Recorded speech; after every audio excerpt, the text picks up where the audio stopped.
আসসালামু আলাইকুম, সবাই কেমন আছেন? আশা করি ভালোই আছেন। দেখেন, আজ ঘরোয়া পরিবেশে কেমিক্যাল মুক্ত শরবত তৈরি করে খাওয়াবো। কিভাবে খাইতে হয় সেটা আজ সবাইকে দেখাবো।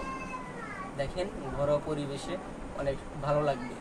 এই গরমের ভিতরে শরীর সবারই ক্লান্ত থাকে, লেবুর শরবত বানায় খাইলে অনেকটা ভালো লাগবে, শরীরটা সুস্থ থাকবে।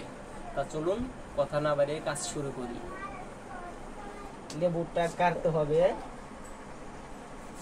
একটা লেবু দুইটা টুকরা করলাম। আমার কাছে মেশিন আছে লেবু চিপার। এখানে লেবুটা দিলাম, এখানে গ্লাস আছে, নামায়া চাপ দিলাম। দেখেন রসগুলা বের হচ্ছে। এটা রস শেষ, এটা ফেলে দিলাম। এটাও নিয়ে নিলাম। এটাও ঠিকভাবে বসায় চাপ দিতে হবে। যাই হোক, আমার লেবু রসটা নেওয়া শেষ। এখন দিতে হবে লবণ, বিট লবণ। আমি আগে থেকে বাজার থেকে কিনে আনছি। যে যে পরিমাণ খাইতে পছন্দ করেন সেই পরিমাণ দেবেন। আমি লবণ একটু বেশি পছন্দ করি, একটু বেশি দিলাম। আপনারা চাইলে কমও দিতে পারেন।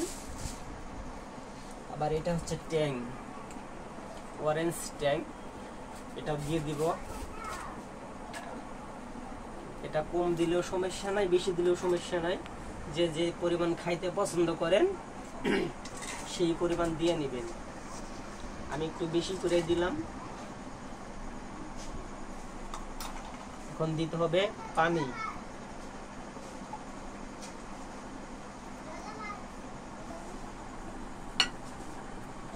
এখন সুন্দর করে মিশ্রণ করতে হবে যাতে শরবতটা ভালো লাগে খাইতে। দেখেন, রাস্তাও ঠিক এভাবে শরবত বানা বিক্রি করে, সেটা আমরা 10 টাকা গ্লাস কিনা খাই। শহরে মাঝে মধ্যে 20 টাকাও লাগে এক গ্লাস। গ্লাসটা ভালো করে লাগে নাই, সেজন্য একটু পড়ে গেছে। যাই হোক, এটা কোনো ব্যাপার না, ভালো করে লাগায় এমনি ঝাঁকে দিতে হবে।